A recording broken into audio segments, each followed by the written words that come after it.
Ça y est, c'est parti. Alors, bonjour à tous. Alors, on va attendre peut-être que certains arrivent, mais en tout cas, aujourd'hui, j'ai le plaisir d'être avec vous et pour partager avec vous une deuxième chronique, parce que c'est le deuxième épisode des chroniques des chambouleuses. Et oui, c'est une idée que j'ai eue début d'année d'être présente un vendredi par mois pour faire un focus sur un zoom, on va dire, spécifique sur un thème, avec toujours comme fil rouge la révélation d'intérieur. Et je ne suis pas seule, parce que dans les coulisses, il y a 4 révélatrices d'intérieur qui sont avec moi. Et aujourd'hui, on va aborder le thème du bureau. J'avoue que l'espace bureau, c'est un thème qui me porte à cœur. Alors, on ne va pas en dire beaucoup plus ici maintenant. Je lance un petit générique et on se retrouve juste après.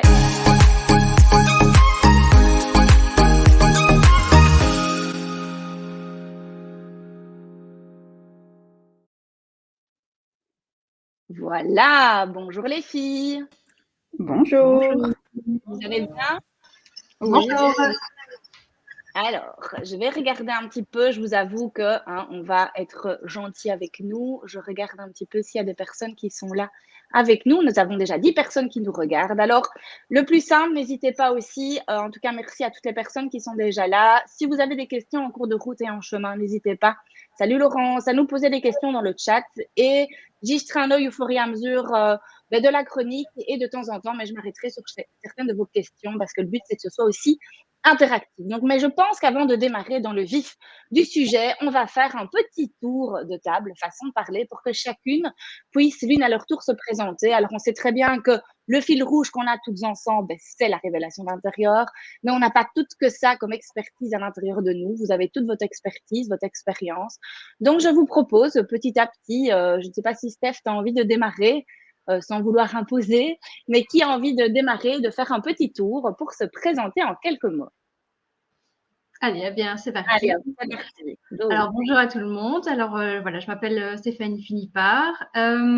J'ai créé ma société tout récemment puisque je suis enseignante actuellement en congé pour convenance personnelle. Donc, j'ai créé mon entreprise dernièrement ici en juillet 2021. Voilà. Et ma société, eh bien, donc, est une société, une entreprise, entrepreneuse de désencombrement, de révélation d'intérieur, évidemment, et tout récemment, eh bien, aussi de décoration d'intérieur. Voilà. Marie, je pense que tu dois remettre ton micro, par contre. Ouais, merci. Ouais. Ça m'arrive souvent.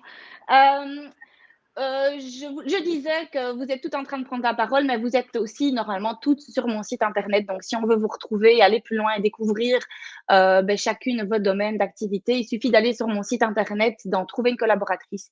Et normalement, toutes vos petites frimouses, liens vers vos réseaux sociaux, site internet s'y trouvent. Super, merci Steph. Qui veut prendre d'autre la parole? Ah, salut, merci Morgane, vas-y. Bonjour à tous et à toutes. Donc moi, c'est Morgane Lieutenant. J'ai créé ML Intérieur juste avant le premier confinement, donc en début 2020. Je suis donc décoratrice d'intérieur, home organizer aussi, révélatrice d'intérieur, et je suis pour le moment en train de me former au Feng Shui. Donc voilà, et je suis basée à Sarre-les-Spas, mais je fais tous mes services à distance également. Voilà. Cool, merci Morgane. Anaïs, Pascal. Oui, je me lance. Bonjour à tous. Moi, je suis Anaïs Sansion. Donc, j'ai fondé Maison Feng Shui en 2020. Ça faisait déjà plus de 10, même 12 ans que je me passionnais pour l'habitat, le Feng Shui. Voilà, donc je organise en fait des expertises à domicile et en entreprise aussi. Pas qu'en Feng Shui, c'est vraiment une manière de voir la maison de manière plus holistique, dans sa globalité, donc à la fois énergétique, mais aussi à la fois pratico-pratique, d'où la révélation d'intérieur a tout son intérêt. Ça englobe aussi tout ce qui est décoration symbolique, l'influence des couleurs avec la chromothérapie, un peu de lithothérapie, etc. J'essaie vraiment d'utiliser plein d'outils qui peuvent être utiles pour la maison, pour vraiment que la maison soit un outil pour son développement personnel. Voilà. Chouette, merci Anaïs. Beaucoup de palettes et d'activités autour du sujet, toujours de la maison, je pense, qui fait le lien de tout ça. Super. Salut Pascal. Salut les filles et salut tout le monde. Donc moi c'est Pascal, je suis décoratrice d'intérieur de formation et j'ai suivi la formation de home organizer en 2017 déjà. J'exerce depuis plus ou moins 2019 et c'est vrai que là ma société a pivoté quelques fois et finalement je suis en train de me faire rattraper par ce qui a finalement modelé ma carrière pendant 10 ans, c'est-à-dire les cuisines équipées. Donc, je suis tout doucement en train de trouver ma zone de confort dans l'aide aux particuliers qui vont changer leur cuisine. Et donc, c'est les conseiller et révéler leur cuisine pour le coup, ainsi que les espaces autour. Donc voilà. Cool. En tout cas, merci les filles d'être là. On va passer 1 heure ensemble. On a déjà plus ou moins 20 personnes qui nous suivent. Alors, j'avais envie juste de planter le décor quand même. Et je pense que Pascal pourrait ne va pas me contredire parce que je pense, il faut savoir que moi, à la base, avant de créer cette méthode de révélation d'intérieur, j'étais organisatrice d'intérieur. Et je vous avoue qu'en tant qu'organisatrice d'intérieur, pour aller réorganiser les maisons parce que les personnes étaient débordées dans leur quotidien, l'espace bureau et le thème bureau étaient quand même assez récurrents et j'avais quand même beaucoup d'appels ou des institutrices qui, pendant les grandes vacances, me disaient au secours, on a besoin de toi, Marie, pour réorganiser mon bureau parce que j'ai beau le ranger encore et toujours et j'ai beau faire appel à des amis pour ranger mon bureau encore et toujours, le bordel revient. Et je me suis rendu compte, il a fallu que je fasse mon expérience aussi, que le problème n'était pas toujours lié à l'organisation au niveau des bureaux, qu'on aura beau réorganiser le bureau, l'épurer, le désencombrer, que chaque chose retrouve sa place. Si le problème n'est pas organisationnel, mais plutôt structurel, c'est-à-dire que l'espace bureau pour travailler n'est pas au bon endroit, eh ben, c'est tel un virus, il y a un problème qui va revenir sans cesse dans les habitations. Donc, j'avoue que ma porte d'entrée dans l'organisation d'intérieur, c'est souvent viens ranger mon bureau qui est bordélique parce que c'était une pièce qui était quand même très souvent en bazar. Et quand moi, j'arrivais là-bas, et donc je pense que Pascal pourrait le dire parce qu'elle a vécu ça avec moi aussi, je devais aller ranger un bureau et finalement, le bureau, je ne le faisais pas parce que l'espace bureau, c'était pas ça le problème et j'ai changé 4 pièces dans la maison. Donc aujourd'hui, on va faire un focus sur l'espace bureau. Maintenant, il faut savoir que la révélation d'intérieur, normalement, on doit avoir une vue d'ensemble sur tout. C'est une méthode vraiment globale qui permet peut-être, on doit faire toute une méthode pour arriver à dessiner vraiment l'espace bureau. Et la vraie question à se poser, et c'est peut-être la première question que j'aurais envie de vous poser à vous, c'est qui a une pièce vraiment bureau dans son habitation. Donc, n'hésitez pas peut-être à nous mettre dans le chat déjà de qui a un bureau, tout simplement dans son habitation.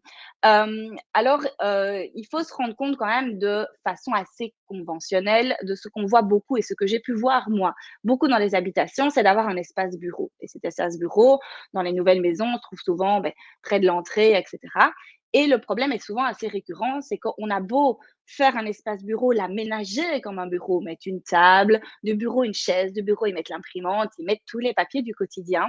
Si on préfère travailler, par exemple, dans sa salle à manger, parce que sa salle à manger est plus lumineuse, parce que sa salle à manger est au sud, parce que c'est près de la cuisine dans laquelle il y a la machine à café, et que finalement, on se dit qu'on est mieux pour travailler là, eh bien, il n'y a pas de problème. La révélation d'intérieur, le but, c'est de comprendre comment vous fonctionnez ici maintenant et se connecter à votre réalité. Ça, c'est vraiment important parce que Dieu sait que j'ai beaucoup de fois entendu, le jour où j'aurai un bureau pour travailler, je n'aurai plus ma table de salle à manger encombrée de papier. Le jour où j'aurai un bureau qui sera réorganisé par une organisatrice d'intérieur, j'irai enfin me réfugier, travailler dans un bureau. Là, on est dans des projections. On est en train de se projeter que si on a un bureau, si on a un bureau organisé, on ira. Et moi, j'ai pu voir quand même de façon assez récurrente, et c'est pas comme ça chez tout le monde, hein, on va pas en faire une généralité, que non, ce n'est pas toujours parce qu'on va avoir un bureau et une pièce fermée qu'on va aller travailler là-bas. Donc, la révélation d'intérieur part de notre réalité du quotidien. On étudie sur les plans comment on travaille dans ces habitations. Et on peut avoir plusieurs habitudes. On peut tout à fait peut-être faire les papiers de la maison dans le fauteuil, mais on va peut-être faire certaines choses sur la table de la salle à manger. Et j'ai plutôt envie de dire, c'est OK. La révélation d'intérieur est là pour comprendre finalement où on travaille, où on accueille ce fameux verbe travailler. Et on va penser l'aménagement vraiment en fonction de ça. Donc, je regarde déjà s'il y en a qui ont mis des commentaires. Moi, j'ai un espace bureau ouvert, voilà, sur la cuisine, vue sur le jardin, parfait. Non, pas de pièce fermée, je travaille sur le palier. OK. Je travaille dans mon atelier, bureau, table à dessin, table à couture, avec à vue sur mon jardin. Alors, j'aime aussi vraiment qu'on joue le jeu aujourd'hui, en tout cas dans cette rencontre, vraiment de est-ce que vraiment on va toujours travailler dans ces lieux qui sont dédiés au travail. Et là, aujourd'hui, on va essayer, en tout cas, de vous ouvrir l'esprit qu'il n'y a pas une façon de faire et qu'on n'est pas toujours obligé d'avoir un bureau pour travailler et qu'on peut tout à fait travailler dans ces espaces de vie. Sauf que bien évidemment, si on n'accueille pas ce verbe et qu'on l'aménage pas en fonction dans ce lieu, ben on va se retrouver avec un espace de travail qui va être en bazar et un bureau finalement, parce que toute pièce dans laquelle on ne va pas, hein, ces fameuses pièces éteintes dans lesquelles on ne va pas, deviennent très souvent des zones de stockage, c'est-à-dire des pièces qui vont très vite se laisser réencombrer euh, par le bazar. Alors, je ne sais pas déjà, les filles, s'il y a quelqu'un qui a envie d'intervenir déjà à ce stade-ci et peut-être de partager ou de dire quelque chose.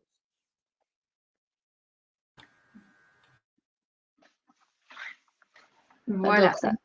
Moi, je veux bien intervenir parce que bon, actuellement, on a une maison, je vais appeler ça en transition, puisque j'ai toujours ce que je peux appeler une pièce bureau dans ma maison. Si je peux vite expliquer un petit peu l'histoire de cette pièce, eh bien, quand on a emménagé dans la maison, on avait décidé, étant donné que j'étais enseignante, qu'il fallait que je puisse m'isoler pour faire mes corrections.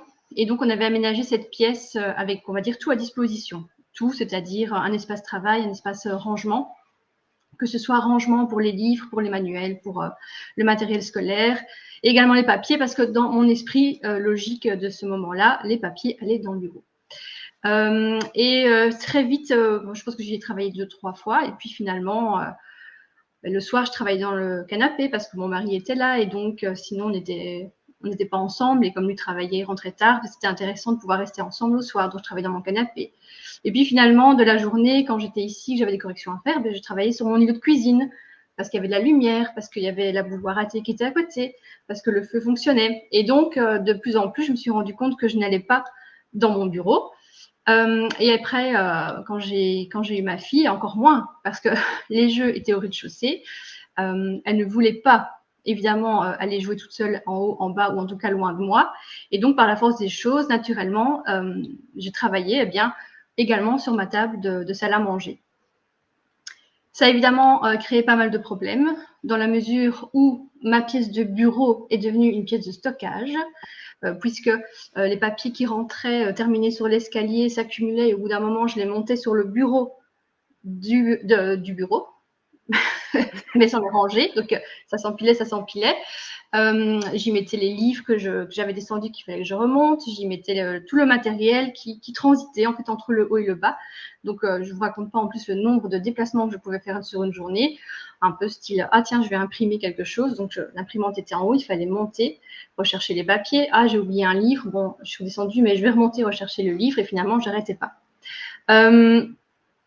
Donc, en plus des problèmes d'encombrement et de déplacement, on a par après, et surtout grâce à la révélation d'intérieur, on est un peu sorti de cette passivité. Parce que finalement, le problème était un petit peu là, c'est qu'on avait des soucis au niveau de la gestion dans la maison, entre le bureau et l'espace du rez-de-chaussée, puisque j'y travaillais. Mais par contre, on ne cherchait pas spécialement de solution à ce moment-là. Et grâce à la révélation d'intérieur et à la méthode de Marie, eh bien, c'est vrai que tout d'un coup, je me suis dit, mais pourquoi? Parce qu'à aucun moment, je me suis posé les bonnes questions de me dire, mais tiens, finalement, si tu n'utilises pas ton bureau et que c'est devenu une pièce de stockage de papier, de Playmobil, de Lego, de livres, etc., pourquoi est-ce qu'on n'a pas décidé de changer? Et c'est à ce moment-là eh bien, qu'on a évidemment entamé une transition.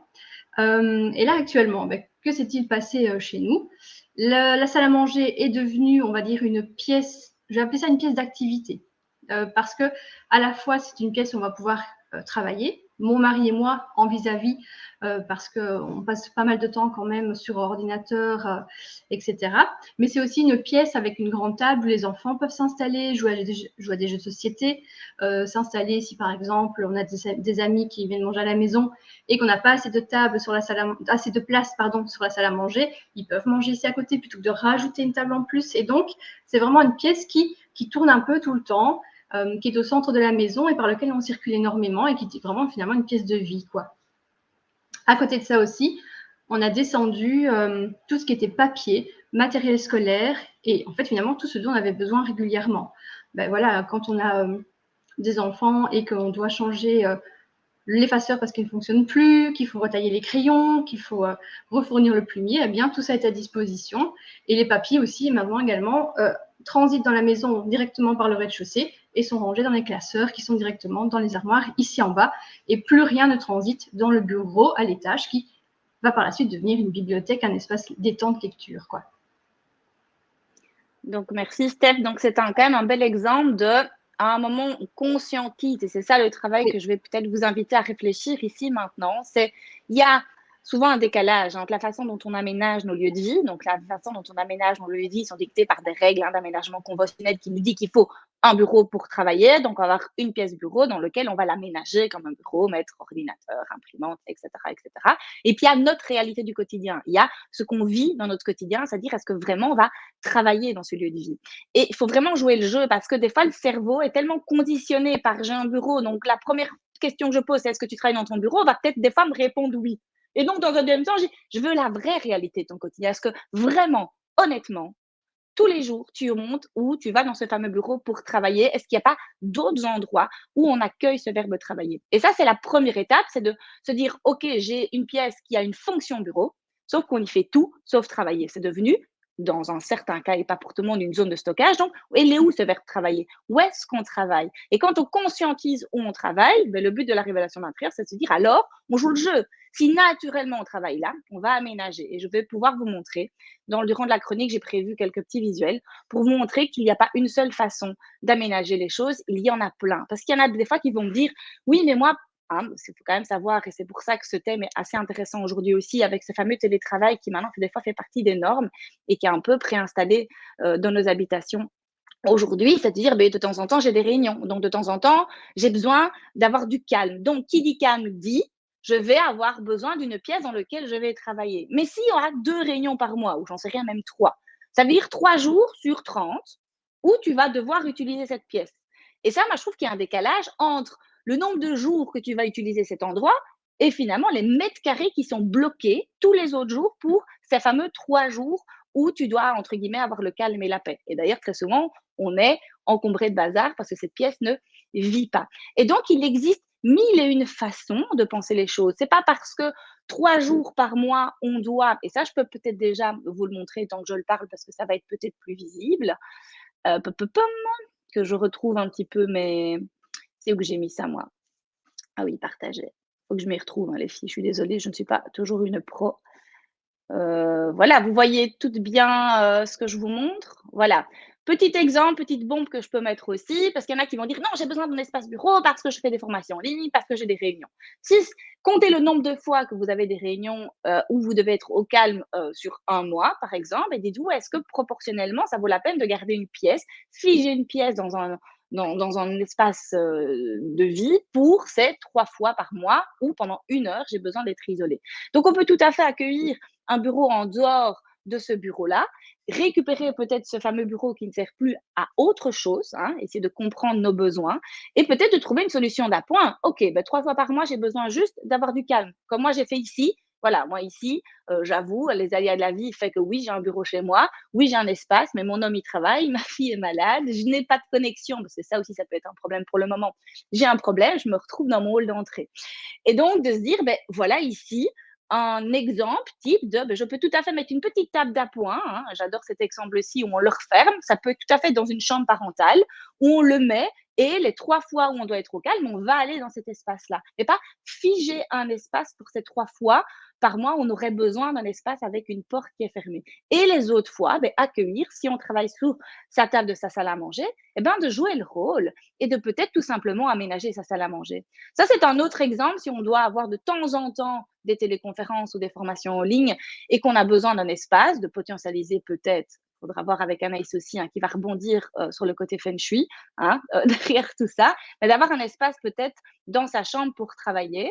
Mais alors, si on travaille dans nos lieux de vie, jouons le jeu. On travaille dans nos lieux de vie, dans notre pièce de vie, tous les jours, mais j'en ai marre de voir ce bazar stagner, ces pièces de papier qui traînent sur ma table de ma salle à manger. Comment je pourrais accueillir un bureau ou un espace travail dans nos pièces de vie sans pour autant que visuellement, ce soit le bazar et que je doive tout le temps me forcer à ranger. Donc il existe 1001 façons, je vais les passer ici en revue, puis je vous laisserai la parole les filles, de réinventer l'espace bureau. J'appelle ça moi un peu les bureaux cachettes, c'est qu'on peut tout à fait avoir un espace dans nos lieux de vie où on ouvre, on prend limite la chaise qui a par exemple de la salle à manger, on peut travailler et puis le soir on referme ses portes et on ne voit pas qu'il y a un bureau. On peut tout à fait aussi utiliser des meubles. Il existe des meubles qu'on peut restaurer nous-mêmes ou des meubles tout faits. Ça, c'est un bel exemple parce que aussi le frein, c'est mais j'ai un ordinateur fixe où j'ai besoin de 2 écrans, où j'ai une imprimante, donc j'ai besoin de garder un bureau. Finalement, on va travailler majoritairement ailleurs, mais les quelques fois où on doit imprimer quelque chose, où on doit aller dans cet ordinateur qui est fixe, eh bien, on va dans cette pièce-là. Alors, comment amener, parce qu'évidemment, on ne va pas mettre un ordinateur fixe sur un îlot de cuisine ou sur une table de salle à manger qu'on utilise, amener peut-être ces choses dans nos pièces de vie sans pour autant de polluer l'espace. Donc, il existe tout simplement des meubles aussi dans lesquels on peut ranger absolument tout, l'ordinateur fixe, l'imprimante, la tour d'ordinateur, les fardes, etc. Et c'est un meuble, quand on le referme, ben, on a l'impression que c'est la vaisselle peut-être qu'on range de la salle à manger. Mais ça se ne voit pas. On peut utiliser aussi, potentialiser l'arrière des fauteuils, hein, par exemple, comme un lieu peut-être d'appoint pour de temps en temps, voilà, travailler ou intégrer aussi peut-être une petite zone bureau dans nos pièces de vie, si c'est comme ça qu'on fonctionne. Donc, je vous ai juste montré des petites photos pour tout simplement vous ouvrir l'esprit. Alors, qui veut prendre la parole et rebondir par rapport à ce que je viens de dire? Moi. Ah, vas-y, Anaïs. Oui, moi je voulais rebondir par rapport au fait des maisons un petit peu standardisées, comme tu l'expliquais tout à l'heure. Le petit bureau à côté du hall d'entrée. Et effectivement, dans 90% des cas, moi aussi, avant de faire une expertise Feng Shui, avant de conseiller de comment créer un bureau Feng Shui dans lequel on se sent bien, la première question à poser, effectivement, est-ce qu'on y travaille? Et fausse croyance aussi de croire parce qu'il va être décoré plus Feng Shui, parce qu'il aura les bonnes matières, parce que je serai orientée dans mes orientations personnelles favorables, je vais m'y sentir mieux, je vais y passer plus de temps. Fausse croyance, évidemment. Et ce qui n'est pas étonnant parce qu'on a tendance à construire des bureaux, mais trop petits aussi. Et ce n'est pas étonnant que les gens n'y restent pas. On a besoin de ce qu'on appelle en Feng Shui du phénix rouge. Donc, c'est vraiment avoir cette vue sur l'extérieur, cette vue sur le jardin, cette vue sur nos pièces de vie.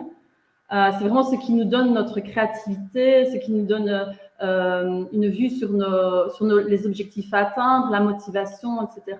Donc, c'est vrai que dans 90% des cas, les gens ne travaillent pas dans leur bureau. Donc, moi, je refuse de faire un bureau Feng Shui parce que les habitudes, on ne va pas les changer aussi facilement.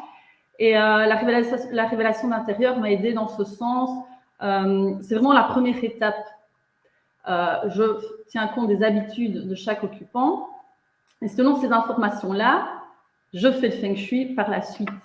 C'est en parallèle, mais ça ne sert à rien, je dis toujours, de créer des pièces, de tout changer. Les habitudes, on ne les changera pas et c'est vraiment adapter la maison selon les habitudes de chacun. Et moi-même, je n'ai pas de bureau chez moi. J'ai toujours refusé aussi parce que depuis l'âge de 15 ans, j'étudiais sur la table de salon, etc. Donc, et ça permet justement d'être nomade et de se déplacer dans sa maison selon le travail qu'on a à accomplir. On va se sentir différent si on travaille sur un tabouret. On va se sentir différent si on travaille depuis une chaise, la salle à manger. Et je voulais aussi rebondir et donner peut-être des trucs et astuces. Tu parlais de télétravail, de plus en plus c'est le cas. Et voilà, de travailler en plus de chez soi et en plus dans ces espaces de vie dans lesquels on y est finalement presque non-stop. Ça peut porter un petit peu de stress à certaines personnes de se dire oui, mais je ne fais pas la distinction du coup entre ma vie professionnelle et ma vie privée parce que sur ma table à manger, du coup, je vois mes dossiers, je vois mon PC, etc. Et je n'arrive moins à faire cette distinction qu'en temps normal, on le fait quand on prend sa voiture. On va s'habiller autrement aussi quand on reste chez soi que quand on va travailler. Tout ça, c'est des petits rituels qui me permettent de mettre une scission entre c'est mon espace privé, c'est mon espace professionnel. Mais je voulais dire qu'il existe plein de trucs et astuces pour marquer cette scission, malgré qu'on reste dans le même espace, malgré qu'on reste dans notre salle à manger, dans notre cuisine, en jouant sur la luminosité, en jouant sur un choix d'intensité de couleur, de lumière. Quand on est durant une réunion, quand on est en train de travailler, on va opter pour des éclairages beaucoup plus vifs. Le soir, quand on a fini, on range nos classeurs, on va tamiser pour inviter plus le repos, mais il y a plein d'autres trucs et astuces aussi parce que quand on travaille depuis chez soi, on est tout le temps dans les mêmes espaces sensoriels aussi, les mêmes odeurs. La maison, c'est les mêmes odeurs que notre lieu de travail. Finalement, on n'a plus cette scission que je disais tout à l'heure. Le toucher aussi, l'espace visuel va toujours être le même. Mais il faut se rassurer aussi qu'il y a plein d'astuces pour les odeurs, par exemple, même en diffusant des huiles essentielles. On peut mettre des huiles essentielles qui ouvrent plus l'esprit. Donc, on est sur notre table à manger, on travaille, mais en diffusant certaines huiles essentielles comme le citron, l'eucalyptus, on se met dans une condition de travail. Quand on a fini, on va plus diffuser des huiles essentielles de cannelle, d'orange ou que sais-je. Mais tout ça pour dire que malgré qu'on travaille depuis notre salle à manger, depuis ces espaces finalement quotidiens, ça n'empêche pas de faire vraiment cette scission entre le privé, le professionnel. Et c'est vrai que les bureaux, finalement, ne font pas cette fonctionnalité-là parce qu'on ne les utilise pas. Et on a besoin vraiment d'avoir vu sur l'extérieur, d'avoir ce film de rouge que je disais tout à l'heure. Et je rebondis aussi sur ce que tu disais par rapport aux espaces de travail dans les chambres. Moi, d'un point de vue Feng Shui, je ne le conseille pas pour ne pas mélanger cette énergie yin du repos et cette énergie yang de l'espace de travail, mais ça peut être totalement adapté pour une réunion, comme tu le disais. Si c'est pour trouver une place, on ne va pas condamner une pièce pour 3 réunions par an non plus. La chambre, comme c'est provisoire, comme c'est éphémère, peut servir de cette pièce tampon, entre guillemets, quoi. On a une réunion une après-midi, ça va être très grave si on fait la réunion depuis son espace de repos, sa chambre. Mais voilà, je déconseille de faire un bureau à long terme. Tout à fait. 8 heures par jour. Ça va être la même problématique. Quand on fait un bureau à long terme, du coup, ce bureau devient encombré parce que Voilà. du coup, on n'y va quand même pas travailler et on revient avec du coup du bazar. Par contre, on peut trouver des systèmes très jolis où on doit juste prendre l'ordi, le baisser, le temps de. Je dis souvent la chambre, pourquoi? Parce que si c'est le soir et que les enfants dorment, on doit avoir un lieu qu'on puisse fermer, s'isoler sans condamner une pièce, sans aller dans un hall. Et donc, j'ai toujours l'espace parental, mais à nouveau, on sait bien que la révélation d'intérieur touche à d'autres pièces, donc on peut aussi désencombrer un maximum l'espace parental, qu'il soit pur, qu'il soit bien pensé, avec juste un petit espace, comme tu dis très bien, temporaire, pour éviter toujours de tomber dans ces clichés de alors, si j'ai pas de bureau, je le fais dans ma chambre. Et Dieu sait que j'ai vu combien de bureaux dans des chambres où c'était finalement plutôt un endroit où on entrepose ce linge sale qui traîne que plutôt un bureau. Et donc, du coup, on se retrouve finalement à être sur son lit ou à être, que sais-je, ailleurs. Donc, on revient toujours à la finalement même problématique de penser que pour travailler, il faut un lieu à part, il faut être au calme, mais notre réalité, la révélation d'intérieur, c'est notre réalité d'ici. Et moi, je m'en fous que les gens disent oui, mais la projection d'un futur, on n'en a aucune certitude. On n'a aucune certitude que le jour où tu as un bureau, tu ne viendras plus travailler là-bas. La certitude, c'est qu'aujourd'hui, tu fonctionnes comme ça et on s'appuie sur cette certitude-là.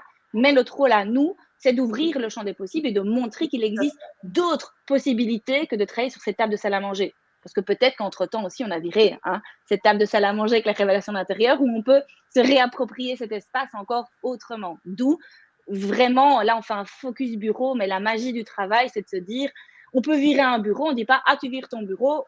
Non, on trouve des solutions dans l'aménagement ailleurs, mais peut-être qu'on a libéré un autre espace et on touche finalement à tous ces espaces. Et donc, on a une vision, évidemment, souvent, même pour quelqu'un qui se spécialiserait dans le télétravail, on va parler du linge, on va parler de toute la gestion de la maison pour comprendre comment on vit et pour remettre un peu comme un puzzle, la bonne pièce au bon endroit. On enlève une pièce, on le met là. Ah, du coup, on récupère ça et voilà comment on peut faire les choses. Et donc, je dis toujours aux gens, ouvrez ouvrez, ouvrez, au lieu de fermer, de dire non, Mhm. j'ai une réunion, donc je dois le faire. Non, et alors, du coup, on s'enferme nous-mêmes dans un système qui ne nous convient pas. Mais en tout cas, merci pour ton intervention, parce que moi-même, j'ai appris des choses. Je trouve ça super intéressant, le fait de pouvoir potentialiser un seul et même espace avec des énergies différentes et juste par des odeurs ou peut-être aussi la couleur et l'aménagement, on peut tout à fait faire une scission, vie professionnelle et vie privée.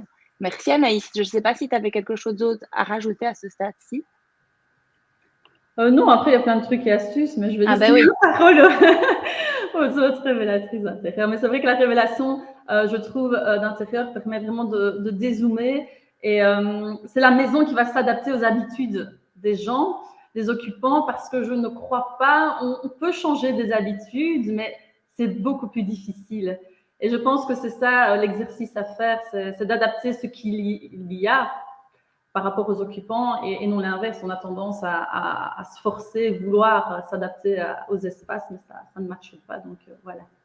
On fait On ce a un peu qui de est hauteur. et ce qu'il y a. Voilà, c'est ça. On fait ce Voilà. qui est et ce qu'il y a et on potentialise déjà ce qu'on a et ce qu'on fait au lieu de partir dans quand j'aurai ce truc ou quand j'aurai changé cette habitude. Et là, c'est quelque chose évidemment de beaucoup plus instable. Et on se retrouve avec des doubles frustrations de un endroit condamné complètement encombré, une pièce de vie pas adaptée donc encombrée et on retombe dans un cercle vicieux assez permanent. Cool. Et qui veut enchaîner peut-être Morgane ou Pascal, peut-être prendre la parole?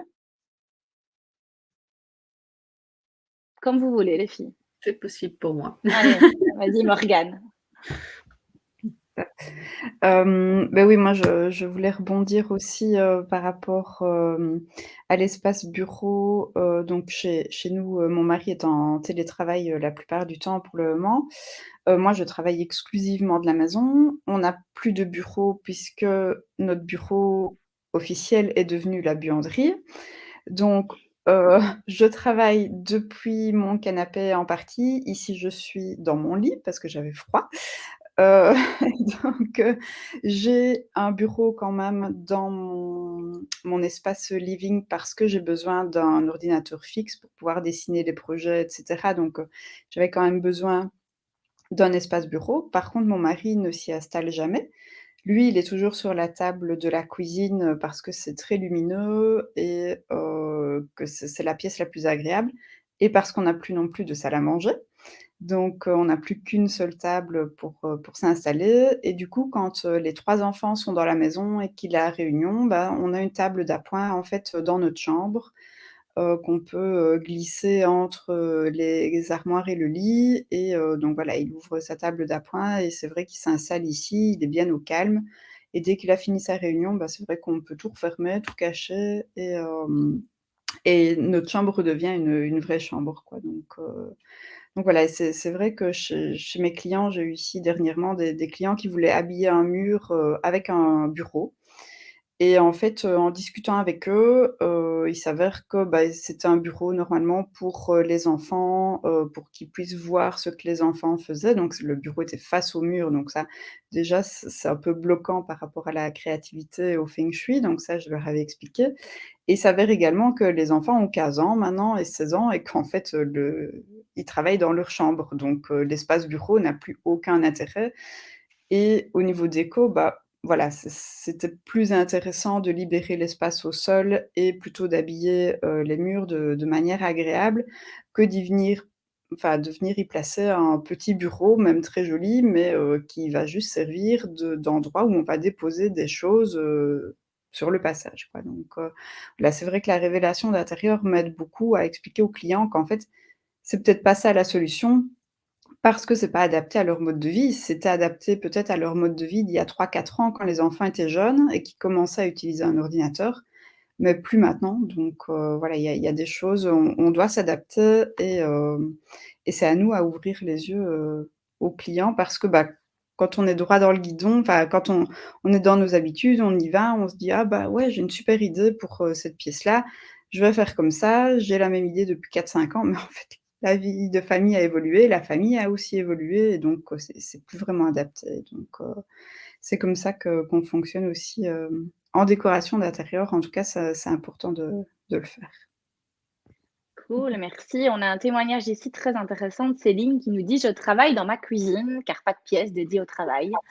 Mais ça me dérange et dérange, à mon avis surtout, hein, ton compagnon de devoir tout le temps tout ranger ou de voir certainement ces papiers qui traînent peut-être sur cette table sur laquelle vous mangez, hein. Donc lorsque je suis seule, tu le dis très bien, ça ne me dérange pas trop, mais j'ai parfois l'impression de ne pas être assez concentrée, efficace, parce que je fais d'autres choses en même temps. Quand je ne suis pas seule, je suis trop dérangée par les enfants. Je ressens le besoin d'avoir une pièce et un endroit à moi où je peux laisser mon matériel sans devoir tout ranger. J'adore, en fait, ce genre d'expérience parce que vraiment, je peux comprendre qu'en tant que maman en bas âge, et que si à un moment, on a une table qui est encombrée et que ça crée des tensions, on a l'impression d'avoir besoin d'un endroit pour soi et on a l'impression que quand on aura cet endroit, ça ira mieux. C'est exactement, si tu te souviens bien, Pascal, le problème qu'on a vu avec Sophie. Et finalement, on s'est rendu compte que elle aimait travailler sur sa table de la salle à manger sur laquelle elle mangeait, mais il y avait toujours une tension du mari qui disait, ben, il y a toujours tes cours qui sont là, il faut toujours les bouger. J'ai très peu, je crois en tout cas moi, très peu au fait que, et je sais, je te connais bien Céline, que tu es maman de jeunes enfants, que le jour où tu auras un bureau à toi, bien décoré, bien aménagé, et on y met toutes les casquettes, décoration, feng shui et tout, tu iras parce que ta réalité aujourd'hui, c'est que tu es maman d'enfants en bas âge. Et quand on est maman d'enfants en bas âge et que naturellement tu travailles comme ça, tu vas continuer à travailler comme ça. Donc, ce qui serait intéressant, c'est plutôt à ce moment-là, quand on comprend où tu travailles, c'est-à-dire dans cet espace, c'est de refaire un zoom d'aménagement. Et comment on pourrait aménager et accueillir du coup ce verbe travailler dans ce lieu-là sans pour autant toujours avoir l'impression d'être éparpillé. Parce que je pense que si tu utilises cette table sur laquelle tu manges et quand même tu dois ranger ou que tu ranges pas, c'est un brouillon dans ta tête. Et comment peut-être délimiter peut-être les espaces autrement dans ce même espace pour que tu puisses y trouver ta place et qu'à un moment ou un autre, tout retrouve sa place fin de journée et que cette table puisse être libérée. Et je pense qu'à ce moment-là, du coup, ce qui est intéressant, c'est quand on comprend que tu travailles là, on va faire un zoom du coup sur cette pièce-là et on va partir de ta réalité et on va penser comment maintenant aménager ce lieu pour répondre à tes besoins et pas avoir un peu cette fuite, parce que pour moi, c'est une fuite de se dire, ben, je vais aller travailler ailleurs, mais tu n'iras pas. En tout cas, aujourd'hui, dans ta réalité, je mets ma main à couper. Et ça, en fait, l'avantage qu'on a avec la révélation d'intérieur, en tout cas, moi, c'est comme ça que je l'ai créé. Je l'ai créé sur base de ma casquette d'organisatrice intérieure. Et j'ai vu beaucoup trop souvent des histoires comme la tienne. Et finalement, on est des fois tellement avec ses enfants autour de nous qu'on se dit, ben, quand j'aurai ma pièce, ben, j'irai peut-être lire et j'irai. Mais ta réalité du quotidien, comment veux-tu, en tout cas, prendre, si tu n'as pas de temps pour toi, beaucoup pour le moment, aller prendre du temps dans cette pièce-là. Et donc, ce serait intéressant de repenser autrement cet espace. Mais encore, là, on est en train de regarder comme ça. Ce qui serait intéressant, c'est vraiment de regarder potentiellement l'ensemble de ta maison et de voir s'il n'y a pas d'autres pièces qui peuvent être impactées. Donc, je sais que tu avais fait le workshop et donc j'avais déjà vu un peu l'intérieur de ta maison. Je pense qu'il faut prendre un peu plus de hauteur. Ce dont je ne crois pas, c'est d'avoir un bureau éloigné. Moi, la preuve, je suis la première à faire sauter les bureaux chez mes clients. Ne faites pas sauter mon bureau. Je suis indépendante, je travaille tout le temps chez moi dans mon quotidien. Et donc, nous avons une vraie pièce bureau avec mon compagnon dans notre habitation. Sauf qu'à une époque, elle était au premier étage et là, je n'y allais absolument jamais. Et maintenant, j'ai une pièce qui est le lieu central, qui est un lieu de passage finalement. C'est là où il y a l'escalier qui monte et on descend. C'est là où c'est connecté à la cuisine. Et dans cet endroit-là, ben, ça fonctionne bien parce que ça se marie à mes pièces de vie. Et donc, je pense que, à nouveau, la révélation d'intérieur, c'est prendre de la hauteur sur ce qui se passe dans tes armoires déjà dans cette pièce-là, hein, parce que tu vas peut-être me dire, ben oui, ben, je n'ai plus de place dans mes armoires, donc je ne sais pas ranger mes bureaux. Et donc là, c'est intéressant d'aller à l'intérieur des armoires, de désencombrer, peut-être de jouer le jeu et d'accueillir ce verbe travailler. Pour moi, une pièce qui est vivante, c'est-à-dire là où tu manges, là où tu cuisines, là où tu travailles, il faut revoir et réinventer tous les armoires, tous les tiroirs et tout ce que tu as. Il faut que tout soit vivant, que chaque armoire, que chaque tiroir soit vivant. Si c'est là où tu es beaucoup, il faut faire en sorte que tout ce que tu fais trouve sa place et tout ce qui n'a plus sa place sorte de ce lieu-là. Et c'est que là qu'on peut marier aussi l'organisation d'intérieur. Et donc, la seule chose que j'ai envie de te dire, et c'est compliqué de faire du sur-mesure dans ce genre de rencontre, c'est je ne crois pas, en tout cas, que faire un bureau à part t'ira mieux travailler et que tu seras absolument plus sereine. Je crois plutôt au fait que si tu fais ça, tu vas demander beaucoup de temps, d'énergie et d'argent à faire cet espace-là pour que tes vieilles habitudes reviennent. Et là, je peux dire qu'à ce moment-là, ça risque d'être encore beaucoup plus frustrant à l'intérieur de toi parce que finalement, tu te retrouveras avec deux espaces qui seront non pensés. Donc, autant asseoir ce qui existe, ce que tu as et ce que tu fais et l'adapter que d'aller créer quelque chose sur lequel on n'a aucune certitude que tu ailles y travailler. Est-ce que vous voulez rebondir par rapport à cet exemple-ci de Céline? Ouais, bah, moi, je m'y retrouve complètement vu que, j'habite dans une petite maison et donc, la création de bureau, en fait, elle est même pas envisageable. Donc c'est réglé. Je voulais juste dire déjà quelque chose, Céline, ne pense pas que si tu as une pièce à part, on va pas venir te déranger. Parce que je te rappelle que quand tu es aux toilettes, on vient quand même.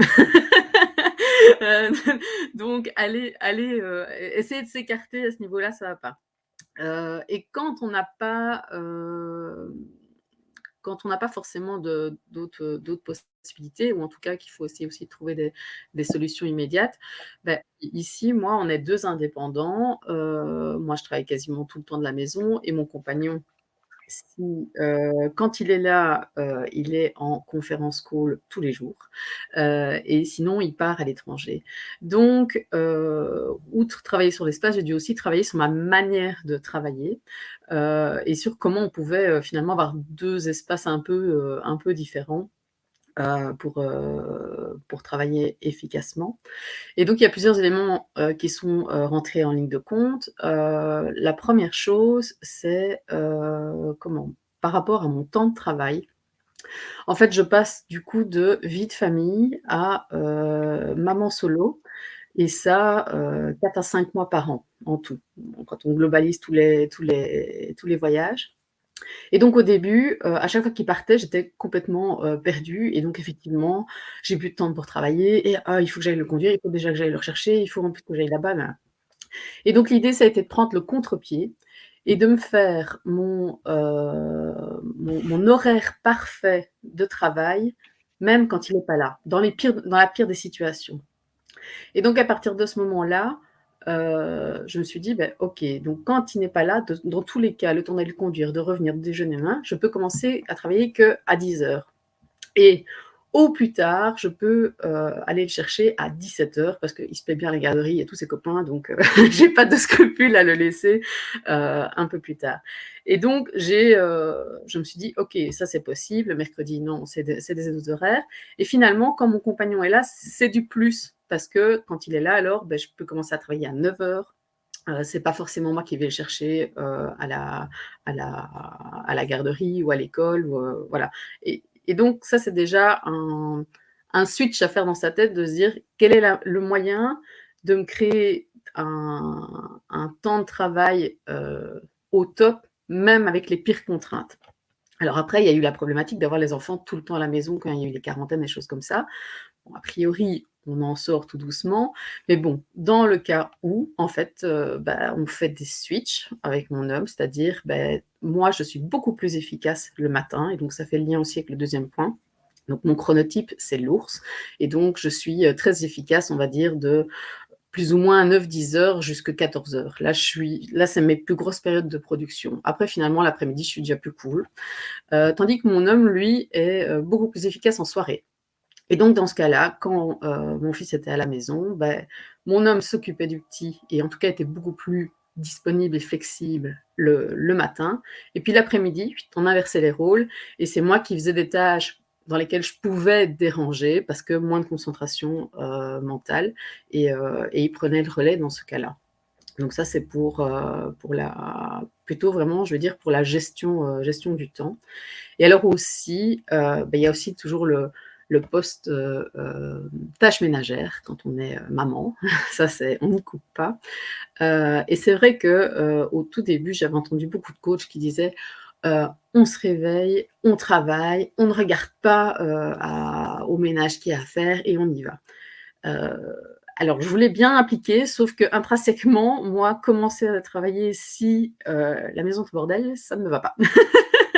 Et donc quand j'ai créé mon planning parfait, ben, en fait, mon temps de déjeuner, il peut aussi être un temps de déjeuner peut-être un peu plus court et dans lequel, beh, je fais déjà ma manne de repassage ou, je nettoie et vite le lave-vaisselle.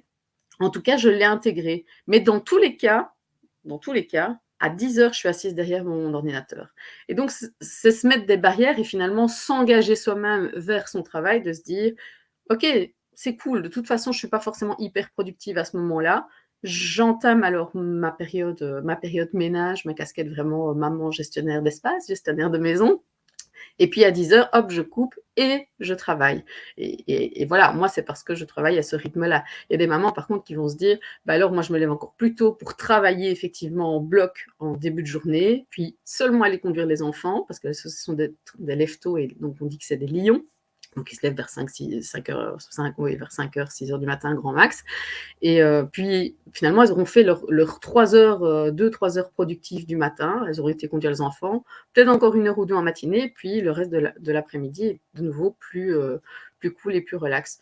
Et donc, voilà, il n'y a pas forcément non plus que la question d'espace. Et c'est vrai que quand on est libéré de la contrainte en droit physique pour aller travailler en dehors de la maison, il faut malgré tout se réimposer certaines règles de travail si on veut être productif. Donc voilà, je crois que j'ai dit ce que je voulais. Cool, c'est intéressant. J'ai quand même une question à te poser parce que je connais aussi ta maison. Ouais. Il fut un temps, maintenant je ne sais pas si c'est gardé, il y avait. Donc on a beau dire des fois j'ai des petits espaces, je ne sais pas, mais malgré Ouais. tout, on peut parler d'une seule et même pièce. Et on peut dans une seule et même pièce mettre un bureau et ne pas y travailler et la problématique reste la même. Tu avais un bureau dans ton dressing, si je ne me trompe. Oui, au tout début, donc quand j'ai fait les plans de ma maison en rénovation, là, j'étais pas encore indépendante, et mon compagnon non plus d'ailleurs. Mais c'était déjà dans mon idée, et donc j'avais pensé pouvoir m'isoler et me mettre à un bureau au calme, et donc j'avais effectivement fait un espèce de petit coin Tout bureau. petit, mais il était là. Ah ouais, c'était un meuble de 80 avec un rabat qui était à la barre, un meuble bar dans mon appart, et qui était devenu un secrétaire finalement. Voilà. Le fait est que, on a du chauffage par le sol en bas et pas à Voilà. l'étage. Donc c'était chiant d'avoir la contrainte de dire: «Ah, il faut que j'aille mes chauffages. Ah, mais non, maintenant je surcuis, donc il faut le rebaisser». Enfin, ça, cette gestion-là, on n'a plus du tout l'habitude maintenant qu'en plus c'est géré par le sol. Donc ça, c'était le premier élément. Et puis, avec le job de mon homme, lui, ça ne l'a jamais intéressé de travailler là-bas. Pourquoi? Parce que comme il est toujours en conférence call, en plan arrière, c'était le dressing. Euh, Et donc, finalement, lui, il n'a jamais migré là-bas. Et donc, à un moment donné, avec les réflexions qu'on a pu avoir avec la révélation intérieure, moi, je dis, de toute façon, ce bureau ne me sert pas, très clairement. Donc, OK, on le fait sauter. Et en fait, j'ai récupéré l'espace et j'ai recréé un dressing familial là-bas, et j'ai vraiment complètement dégagé ce meuble-là. Et donc, C'est au ça qui est quotidien... intéressant. Ouais. Ouais, oui, vas-y, pose. Non, vas-y. Je suis en décalage, non? Vas-y. Et donc au quotidien maintenant, finalement, mon homme travaille plutôt dans la cuisine, parce que de nouveau, comme il a besoin de temps de se réveiller, en fait, il grille ses petites tartines, il fait son petit café, il lise toutes ses petites affiches. Tandis que moi, je suis déjà en mode opérationnel, et donc moi, je me suis installée dans la pièce de vie, et voilà, je travaille, quoi. Donc, et souvent, des fois, en cours de journée, on fait peut-être un switch. Et pour des conférences call comme aujourd'hui, si vous regardez bien, je suis dans la chambre de mes enfants, parce que voilà, je suis un peu de côté. L'abri. Donc, c'est un bel exemple qu'on n'est pas toujours obligé de révéler des pièces entières et que même dans des petits espaces, on peut faire l'erreur de mettre un bureau dans un espèce d'endroit et que finalement, là, on a révélé 1 mètre carré. Ce mètre carré t'a aidé à faire ton dressing familial. On est dans des petits espaces, mais c'était quand même un espace perdu et c'était quand même une fausse croyance de croire qu'en faisant un espace à part avec un bureau, il allait y travailler. Et finalement, sur la chaise, il y avait des habits et le bureau était complètement entassé. Et donc, la révélation d'intérieur, c'est vraiment pour prendre conscience vraiment de notre façon d'être, notre façon de faire au quotidien et de faire avec ce qu'on a, avec ce qui est, et pas tomber dans le travers le jour où je serai à part, j'irai, etc. Parce que non. Mais à nouveau, il n'y a pas de règle unique. Il y aura autant d'aménagements, il y aura autant de choses qu'il y a finalement d'habitants sur cette terre. Et oui, des fois, comme moi, un bureau est nécessaire finalement. C'est, je crois, que la pièce dans laquelle on passe le plus de temps avec François. Du coup, elle est au sud. Du coup, elle est super éclairée. Du coup, elle est connectée près de... Parce que moi, je bois beaucoup de café de ma cuisine où je bois mon café. Et elle est super bien mise. Et que moi, à l'inverse, je n'ai plus de salle à manger et j'ai récupéré cet espace pour faire autre chose. Donc, c'est vraiment ça. C'est juste de poser le ici, maintenant. comment on fonctionne. Et une bonne fois pour toutes, on arrête de suivre des règles d'aménagement conventionnel, des effets de mode, des tendances, des normes ou juste des codes préétablis. J'achète cette maison, dans cette maison, je l'ai visitée, elle était aménagée comme ça, et je reproduis inconsciemment les mêmes codes. Il y avait un bureau, je vais faire un bureau. Il y avait ça, je vais faire ça. Il y avait une salle à manger, je fais une salle à manger. Et on va revenir sur les cuisines, dédoublement des espaces, on va revenir sur plein de thématiques lors des chroniques. Mais vraiment, les bureaux ne tombaient pas dans le travers. Je télétravaille, j'ai besoin d'un bureau. Ça, en tout cas, moi, ça ne me suffit pas. Et c'est pas parce que tu télétravailles que tu as nécessairement toujours besoin d'un bureau. Et je l'ai vu avec beaucoup d'enseignantes qui me disaient, je suis enseignante, j'ai beaucoup de papiers, j'ai beaucoup de corrections, et qui me disaient, j'ai besoin d'un bureau. Et en fait, finalement, fondamentalement, c'est la table de salle à manger qui servait plus. Et c'est OK.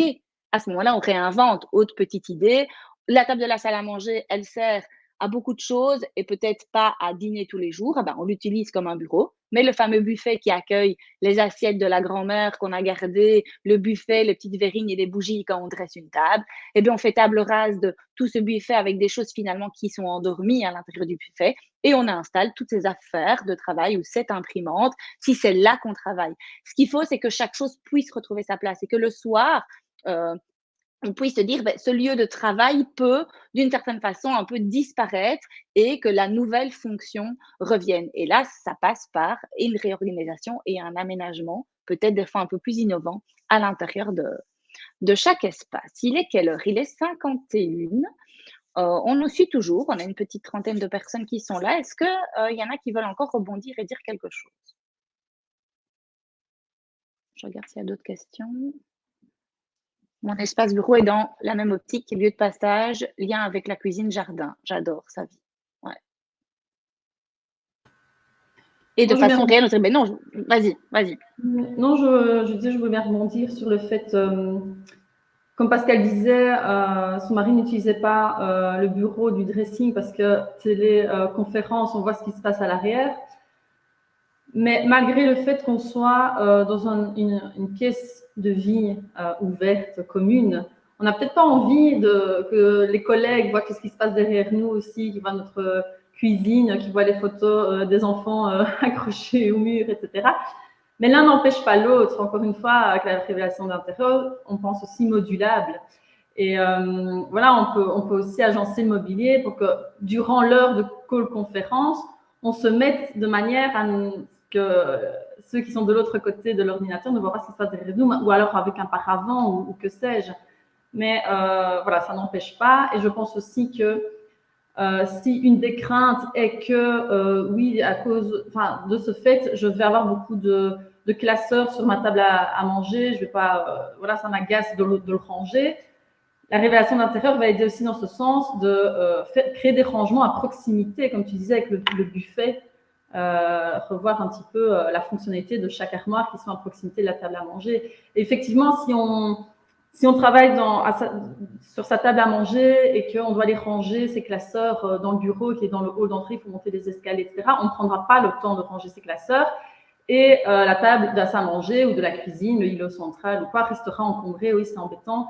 Mais on va plus loin que ça, justement, le fait qu'avec la révélation de l'intérieur ou certainement aussi le home organizing, c'est aussi créer des rangements efficaces. Donc, les rangements seront à proximité, ils seront adaptés, ils seront efficaces. Donc, désencombrer la table à manger des classeurs, des feuilles de l'ordinateur, ce sera aussi un geste simple, rapide du quotidien. Et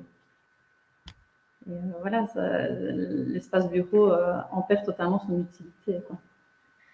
Mais pour ça, il faut être capable aussi de faire un reset un petit peu de tout ce qui est ancré, tous ces codes qui sont préétablis et d'ouvrir en fait le champ des possibles qu'on ne voit pas toujours. Et nous, notre but, c'est de faire avec ce qui est. Donc, l'objectif premier, c'est pas de se dire, on va peut-être acheter ce beau meuble qui peut faire en même temps bureau. C'est qu'est-ce que tu as déjà, mais pas toujours dans cette pièce-là. On va découvrir peut-être autre chose ailleurs qu'on va réutiliser et on va faire bouger les meubles. Donc, le but, c'est de faire avec ce qu'on a en termes d'espace et de mobilier et déjà de tester. Moi, je dis toujours, si on a du mal à nous croire, c'est dire, alors on teste, on fait avec ce qui est. Et si on se rend compte que ça fonctionne, etc., il est encore temps de penser à acheter un mobilier qui se module un petit peu plus joli pour ancrer un petit peu plus les choses. Mais dans un premier temps, c'est d'abord de faire avec ce qu'on a, de tester, d'éviter à nouveau de se projeter. Le problème, c'est cette projection de croire que si, non. on vient avec ce qu'on a en termes d'espace, avec ce qu'on a en termes de mobilier, et on utilise ça et on potentialise ces espaces-là.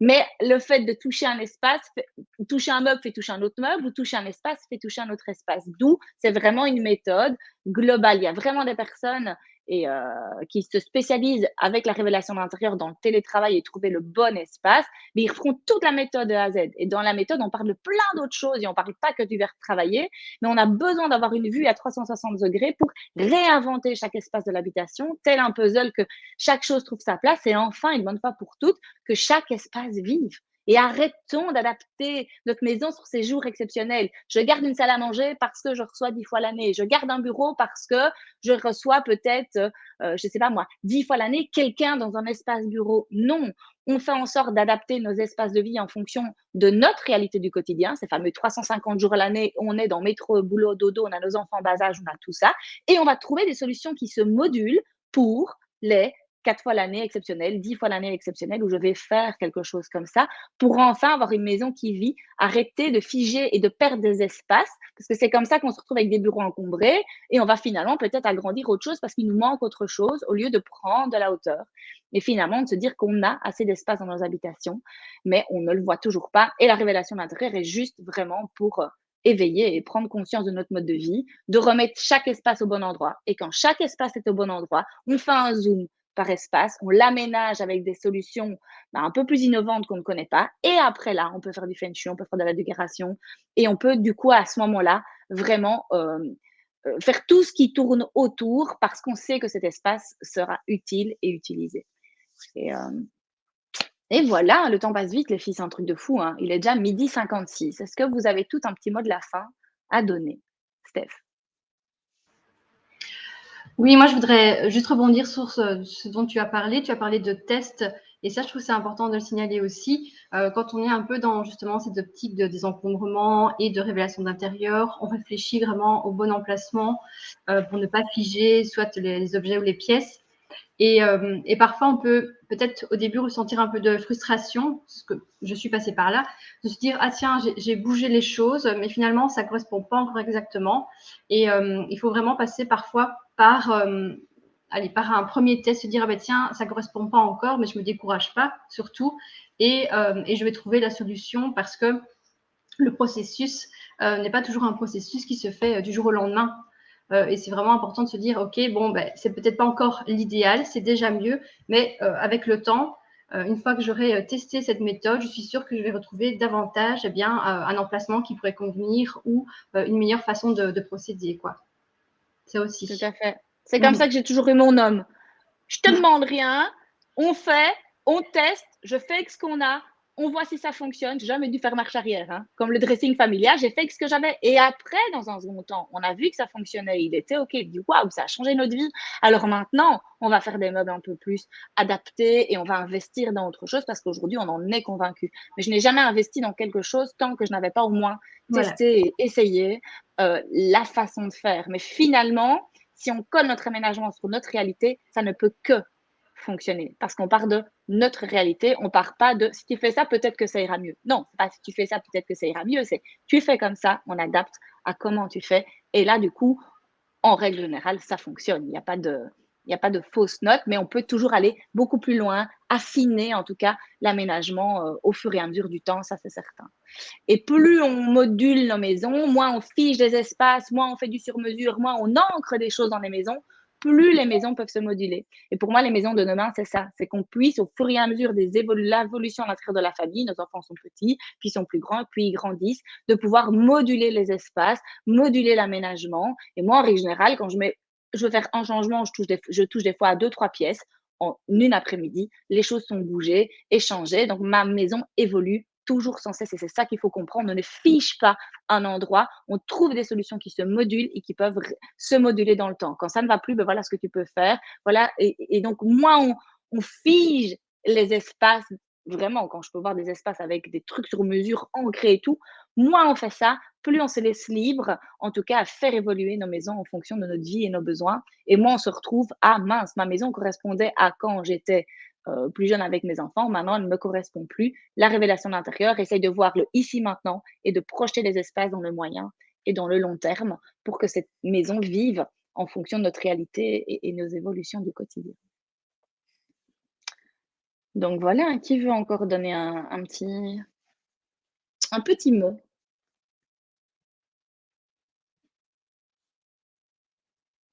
Non? Je crois Rien que en particulier? de toute façon, la conclusion de la révélation intérieure, c'est écoutez-vous, soyez juste attentif à votre manière de ressentir votre maison. Tout à l'heure, tu disais que tu travaillais dans ton canapé. Et par exemple, moi, j'ai travaillé longtemps dans mon canapé. Et ici, au mois d'octobre, là, il entamait un gros cycle de conférence call.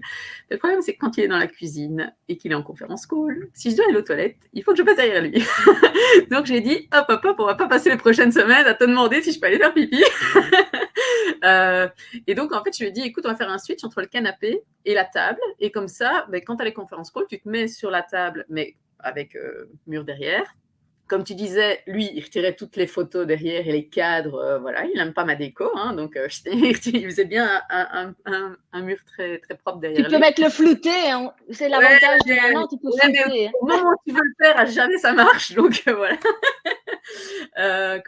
Et donc, on a fait ce switch-là, et en fait, j'ai plus envie de revenir en arrière, parce que depuis que je suis là, finalement, je travaille toujours au même endroit, mais je suis à table, et donc je me dis, parce qu'à un moment donné, je me suis dit, en fait, je suis trop bien pour travailler dans mon canapé. Mais non, c'est vraiment l'endroit dans la maison qui me correspond, parce qu'à cet endroit-là, j'ai, comme tu disais aussi, une vue sur la lumière, sur mes fenêtres, sur ma vue de jardin. Et donc, finalement, cet endroit-là me convient, et le fait d'avoir switché, voilà. Ouais, donc des fois, voilà, comme je dis, faut juste s'écouter, tester, ça marche pas. Si ça tombe au bout de 2 semaines, je leur ai dit non, c'est bon, on rechange le canapé, voilà. Mais là, ouais, c'était une adaptation normalement pour 2 mois, et ça fait 6. Donc voilà. Et ça fonctionne. Comme quoi, des fois, voilà, il suffit de. Cool, les filles. Bon, on va essayer de respecter notre petit timing vu qu'il est maintenant passé 13h. En tout cas, merci à toutes les personnes qui étaient là, qui nous ont écoutés. Il va y avoir un replay disponible si les personnes sont arrivées en cours de route pour écouter peut-être le début. En tout cas, merci à vous. La prochaine rencontre, j'aurais dû le noter. Je ne l'ai pas noté. Je sais que c'est en avril et c'est sûr. Le linge, la gestion du linge dans nos habitations, comment faire de nos espaces un allié dans la gestion du linge. Donc ça, c'est la prochaine chronique qui aura lieu au mois d'avril. Je ferai un petit rappel certainement sur ma page Facebook parce que là, je ne l'ai plus en tête. En tout cas, merci les filles aussi d'avoir été présentes à mes côtés aujourd'hui et on vous souhaite tous et toutes une belle après-midi. Salut, salut. Au revoir.